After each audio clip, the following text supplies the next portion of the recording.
Welcome back to Strange Form. Today we are going to be looking at part 1 of Sideshow Toys and TBleague's Court of the Dead collaboration, Gethsemoni, the Dead Queen 1/16 scale action figure. Now I wonder if this is something that got missed in translation, as everywhere else she is known as the Queen of the Dead, rather than the Dead Queen. As you can see, the packaging is really slick, with beautiful artwork on the front that almost looks 3D in the light, and a character portrait on the back. Something I've noticed about many of these TBleague figures is that the packaging is actually the cardboard box, as inside the base and the stand are usually in a separate plain white foam package, separate from the main art box. The cover of the box is a dual magnetic flap design. Inside you are of course met with the TBleague instruction and care manual. TBleague bodies are actually quite interesting, as they use TPE injection molded over a rather complex stainless steel armature. This combination helps the figure hold a multitude of organic-looking poses. Underneath the flap, you can see that the figure is snugly packaged in form-fitting foam packaging, similar to the 1/4 scale Hot Toys figures. Here we find the head, body, 2 extra sets of hands, 2 bracelets, 2 anklets, 2 armbands, a pair of extra tiptoe feet, and a bone knife.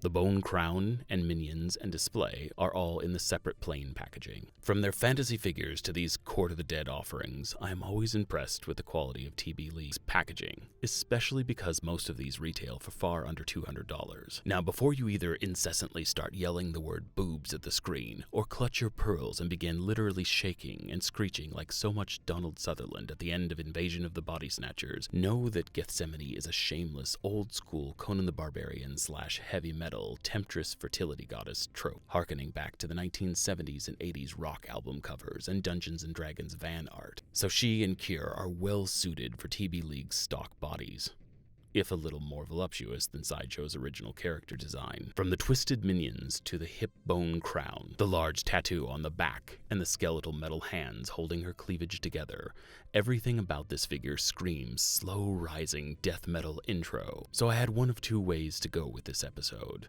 and I decided to lean into it. TBleague always reminds me of a porn studio that wants to make art films, or maybe an art house director who tries to make porn into a high-concept piece. Basically, they are the Lars von Trier's Nymphomaniac of toys. But with their Egyptian line, I think that they might be starting to make the transition into legitimate property holder.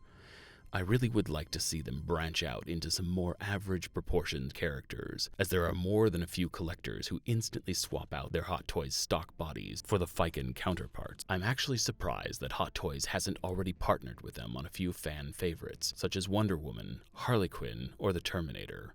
The hands have quite a bit of detail, and the nails look good without looking like monster talons, and though a few of the rings look a bit soft, the paint placement is accurate.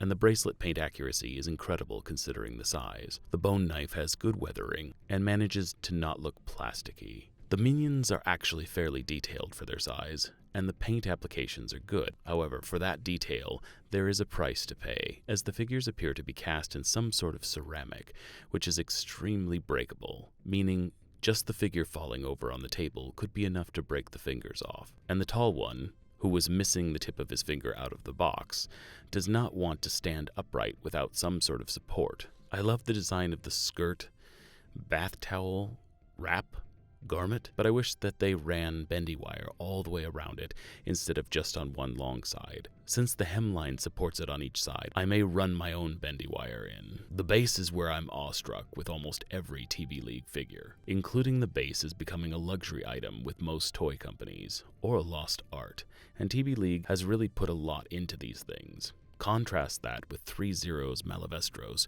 who didn't even come with a stand and cost 1/3 more. Details like this are appreciated. In the end, there is a lot to like about this figure, especially at the price. I think my only complaint is that her bikini top and bottom could have a little more weathering and a bit of wash, and the tiara portion of the hip bone crown looks a little flat and could use a small amount of paint detail. Other than that, I think that she's actually a really good value. Now, I shall be reading a passage from Court of the Dead, Chronicle of the Underworld. Hate me, love me, adore me, it matters not what my children do, for I shall always be their mother. To look upon Gethsemoni is to be intoxicated by her radiance. But beware, Avert your eyes for a moment, and she will have changed. She carries the psychic imprint of thousands of mothers, daughters, wives, and sisters within her, and each one rises and submerges without warning. And know too that Gethsemoni is beautiful in a way that is uncommon in the land of the dead, echoing the women of the mortal realm who went into her making. But for all that beauty, there is something monstrous there too. Underestimate her at your own peril, for she is Death's firstborn, the leader of the faction of flesh, the queen of the underworld, a loving mother to countless devotees, and the most creative spirit our realm has ever produced. Even though he made her, Gethsemoni is still an enigma to Death. Through her, he studies the frailties and strengths of humanity that he does not possess. She is a comfort to him, a lover, an unsteady reflection in which he can catch glimpses of both his destructive and inventive impulses. Gethsemoni, in turn, is always questioning Death, probing his motives and impulses. He is ever a mystery to her, but in him she catches glimpses of her own nature, an id to his ego.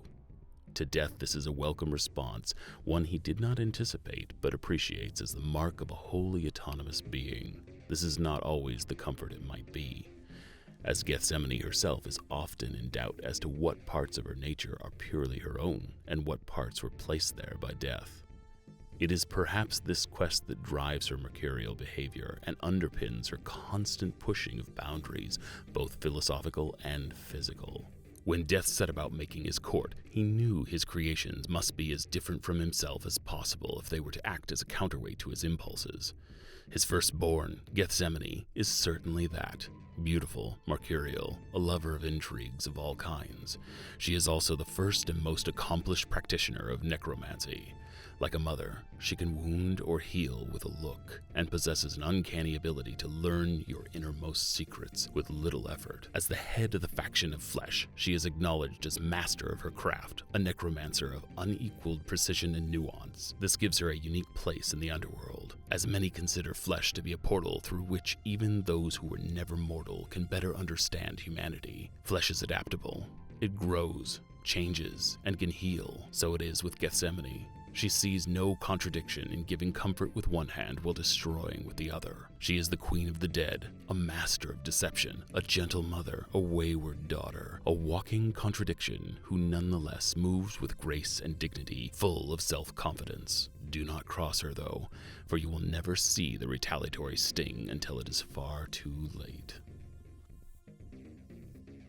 And with the well-done execution of both Gethsemoni and Kier, 3-0 can now skip over these two in favor of hopefully giving us Xyle or Death in the next run. Which Court of the Dead figures are you excited to see brought to 1/16 scale? Let me know in the comments below. I hope you enjoyed part 1 of my TBleague Court of the Dead unboxing and review. Stay tuned for part 2, where we will be looking at the duality of Kier. If you enjoyed this content and want to see more, please like, comment, and subscribe. And remember, never stop collecting.